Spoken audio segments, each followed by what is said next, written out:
तो hello friends, और आपका हमारे चैनल में बहुत बहुत स्वागत है। और आज हम सीखने जा रहे हैं इवेपोरेशन क्या होती है। तो इवेपोरेशन क्या होती है? इवेपोरेशन होती है जब भी कोई लिक्विड अपने बॉइलिंग पॉइंट से नीचे गैसियस स्टेट में बदल जाता है, उसे हम इवेपोरेशन बोलते हैं। फॉर एग्जाम्पल, अगर हम वाटर देखें, वाटर का बॉइलिंग पॉइंट क्या होता है? वाटर का बॉइलिंग पॉइंट होता है 100 डिग्री सेल्सियस, ठीक है। पर अगर हम वाटर इवेपोरेट करता है तो वो इस टेम्परेचर से नीचे ही गैसियस स्टेट में बदल जाता है। अब इवेपोरेशन को आगे समझने के लिए हम इवेपोरेशन और बॉइलिंग में डिफरेंसेस देख लेते हैं और सिमिलैरिटीज देख लेते हैं, जिससे हमें आगे कॉन्सेप्ट क्लियर हो जाए। तो अब हम इवेपोरेशन और बॉइलिंग पॉइंट में डिफरेंसेस देख लेते हैं। तो इवेपोरेशन में liquid changes to gas below its boiling point. तो जैसे मैंने बताया था, लिक्विड अपने बॉइलिंग पॉइंट से नीचे ही गैस में बदल जाता है, पर बॉइलिंग में लिक्विड गैस में बदलता है एक फिक्स्ड टेम्परेचर पे, जिसे हम बॉइलिंग पॉइंट बोलते हैं। और इवेपोरेशन सरफेस फिनोमिनन होता है, मतलब कि जो वाटर जो है वो जो सरफेस पे होते हैं, जो वाटर मॉलिक्यूल्स, वही गैस में बदलते हैं। पर बॉइलिंग में सारा का सारा पानी एक गैस में बदलने की कोशिश करता है। और इवेपोरेशन एक स्लो प्रोसेस है, मतलब कि जो लिक्विड है उसे गैस में बदलने में थोड़ा टाइम लगता है। और अगर ये नहीं होता तो सारे के सारे सीज और पॉन्ड्स और लेक्स कहीं नहीं होते, वो सब इवेपोरेट हो चुके होते। और बॉइलिंग जो है वो एक फास्ट प्रोसेस है, मतलब कि जो वाटर है उसे बॉईल करने में कुछ मिनट्स ही लगते हैं। और जो एक ये इंपॉर्टेंट कॉन्सेप्ट है वो है कि इवेपोरेशन एक कूलिंग इफेक्ट प्रोड्यूस करता है, जो कि बॉइलिंग नहीं करता है। मतलब boiling doesn't cause any cooling effect. Cooling effect क्या होता है ये हम डिस्कस कर लेते हैं। और कूलिंग इफेक्ट ये होता है कि जब वाटर या फिर कोई भी लिक्विड अपनी लिक्विड से गैस में बदलता है। वाटर के लिए वाटर वेपर, तो उसे ये काम करने के लिए थोड़ी एनर्जी लेनी पड़ती है। तो ये जो एनर्जी है वो वाटर या फिर कोई भी लिक्विड उस सरफेस से लेता है जहां से वो इवेपोरेट करता है। फॉर एग्जाम्पल, जब भी बहुत ज्यादा हम भागते हैं या फिर एक्सरसाइज करते हैं तो हम स्वेट करते हैं, और जब वो स्वेट इवेपोरेट हो जाता है हमारी स्किन से, तो वो एनर्जी हमारी स्किन से एब्जॉर्ब कर लेता है वाटर वेपर बनने के लिए। तो उससे हमारी स्किन को ठंडा फील होता है। तो इसे हम कहते हैं इवेपोरेशन का कूलिंग इफेक्ट। और अब हम बॉइलिंग और इवेपोरेशन में सिमिलैरिटीज देख लेते हैं। बॉइलिंग और इवेपोरेशन में एक ही सिमिलैरिटी होती है कि उन दोनों में लिक्विड गैस में कन्वर्ट होता है, ठीक है। अब हम देखते हैं फैक्टर्स अफेक्टिंग इवेपोरेशन। तो अब हम देख लेते हैं factors affecting the rate of evaporation, मतलब क्या क्या फैक्टर्स होते हैं जो इवेपोरेशन की रेट को इफेक्ट करते हैं। तो वो है temperature, wind speed, surface area और ह्यूमिडिटी। तो इन्हें हम वन बाय वन समझ लेते हैं। तो अब हम समझ लेते हैं टेम्परेचर को। तो इसके लिए हम एक एग्जांपल लेके समझ लेते हैं। तो समझिए, आपके पास दो शर्ट हैं जो आपने अभी अभी वॉशिंग मशीन में से निकाली है, और एक शर्ट को आप गर्मी के दिन जाके बाहर सुखाते हैं, मतलब जब बहुत ज्यादा गर्मी पड़ रही हो, धूप निकली हो तब। और दूसरी शर्ट को आप किसी सर्दी वाले दिन जाके बाहर सुखा रहे हैं, जब बहुत ज्यादा ठंड हो रही हो बाहर। तो आपको क्या लगता है कौन सी शर्ट सबसे पहले सूखेगी? ऑब्वियसली जो शर्ट आपने बाहर जाके गर्मी वाले दिन में सुखाई है। क्यों? वो मैं आपको विजुअलाइज करके समझाता हूं।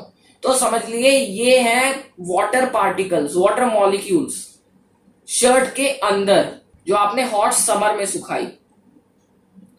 और ये जो वाटर मॉलिक्यूल्स है वो है उस शर्ट के अंदर जो आपने सर्दी वाले दिन सुखाई, मतलब विंटर डे पे सुखाई है। जो शर्ट आपने गर्मी वाले दिन सुखाई है उसके अंदर वाटर मॉलिक्यूल्स की जो काइनेटिक एनर्जी होगी वो ज्यादा होगी, मतलब वाटर मॉलिक्यूल्स बहुत ज्यादा इधर उधर मूव करेंगे। तो जब एक दूसरे से वाटर मॉलिक्यूल टकराएंगे तो उनके अंदर काइनेटिक एनर्जी वो गेन करेंगे। तो उससे क्या होगा, उससे कोई किसी वाटर मॉलिक्यूल में इतनी एनर्जी आ जाएगी कि वो अपनी लिक्विड स्टेट से गैसियस स्टेट में कन्वर्ट हो सके। पर विंटर डे पे तो बहुत कम पार्टिकल को काइनेटिक एनर्जी मिलेगी, क्योंकि विंटर पे टेम्परेचर कम होगा। टेम्परेचर कम होगा तो काइनेटिक एनर्जी भी वाटर मॉलिक्यूल्स को कम मिलेगी, तो उनके अंदर इतनी ज्यादा एनर्जी आने में थोड़ा टाइम लगेगा। अब हम समझ लेते हैं विंड स्पीड कैसे इवेपोरेशन को अफेक्ट करती है। तो समझिए एक शर्ट आपने विंडी डे पे सुखाई है जहां बहुत तेज विंड चल रही है, और एक शर्ट आपने वहां पर सुखाई है जहां बिल्कुल भी विंड नहीं है, नो विंड। तो ये हो गए उस शर्ट के वाटर मॉलिक्यूल्स जो आपने विंडी डे पे सुखाई है, और ये हो गए उस शर्ट के वाटर मॉलिक्यूल्स जो आपने जहां पर कोई भी हवा नहीं चल रही है वहां पर सुखाए हैं। ये है एयर पार्टिकल्स जो बहुत ज्यादा तेज स्पीड पे ट्रैवल कर रहे हैं। तो जो शर्ट आपने हवा जहां पर बहुत ज्यादा हवा चल रही है वहां सुखाई होगी, तो ये जो एयर पार्टिकल्स हैं ये जाके इन वाटर मॉलिक्यूल से टकराएंगे, और इस टकराव की वजह से उन वाटर मॉलिक्यूल्स को बहुत ज्यादा काइनेटिक एनर्जी मिलेगी। तो काइनेटिक एनर्जी मिलेगी तो वो उनके पास बहुत ज्यादा एनर्जी आ जाएगी जिससे वो गैसियस स्टेट में कन्वर्ट हो पाएंगे। पर और जहां पर नई हवा चल रही है वहां पर एयर पार्टिकल्स स्टिल रहेंगे, बिल्कुल स्टिल। तो मतलब कोई भी टकराव नहीं होगा, तो एयर पार्टिकल्स की काइनेटिक एनर्जी वाटर मॉलिक्यूल्स को ट्रांसफर हो ही नहीं पाएगी। तो इसलिए जहां पर हवा नहीं चल रही है वहां पर कपड़ों को सूखने में ज्यादा टाइम लगेगा। तो अब हम देखते हैं सरफेस एरिया कैसे इवेपोरेशन को इफेक्ट करता है। तो समझिए आपने एक शर्ट फैला के अच्छे से सुखाई है और एक शर्ट आपने अच्छे से नहीं फैलाई है, तो कौन सी शर्ट पहले सूखेगी? जो शर्ट आपने फैला के सुखाई है। क्यों, वो अब हम समझ लेते हैं। तो समझिए ये वो शर्ट है जो आपने अच्छे से फैलाई है और ये वो शर्ट है जो आपने अच्छे से नहीं फैलाई। और मुझे इतनी अच्छी ड्राइंग आती नहीं है इसलिए प्लीज एडजस्ट कर लीजिएगा। तो जो शर्ट आपने अच्छे से फैलाई है उसके ज्यादा वाटर मॉलिक्यूल एक्सपोज होंगे, और जो शर्ट आपने अच्छे से नहीं फैलाई है उसके कम वाटर मॉलिक्यूल्स एक्सपोज होंगे।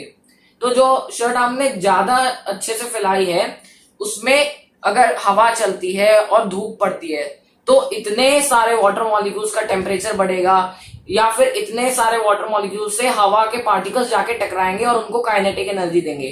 पर अगर आपने अच्छे से नहीं फैलाई है तो कम वाटर मॉलिक्यूल्स की काइनेटिक एनर्जी बढ़ेगी, क्योंकि उतने ही वाटर मॉलिक्यूल्स सरफेस पे हैं, क्योंकि हमें पता है इवेपोरेशन सरफेस फिनोमिनन है, तो कम वाटर मॉलिक्यूल्स को काइनेटिक एनर्जी मिलेगी। तो इसीलिए सरफेस एरिया बहुत ज्यादा मैटर करता है। तो अब हम समझ लेते हैं ह्यूमिडिटी क्या होती है।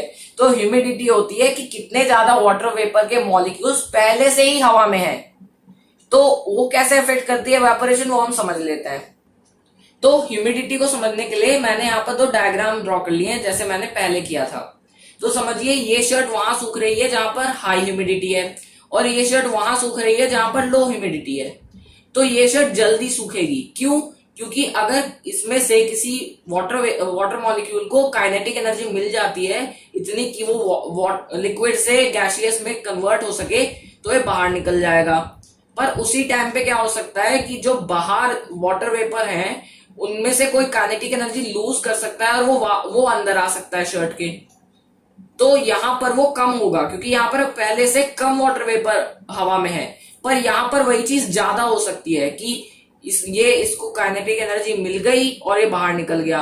पर यहाँ पर इतने ज्यादा वाटर वेपर है कि उनमें से कोई भी काइनेटिक एनर्जी लूज करके अंदर आ सकता है शर्ट के, तो इससे रेट ऑफ इवेपोरेशन घट जाती है।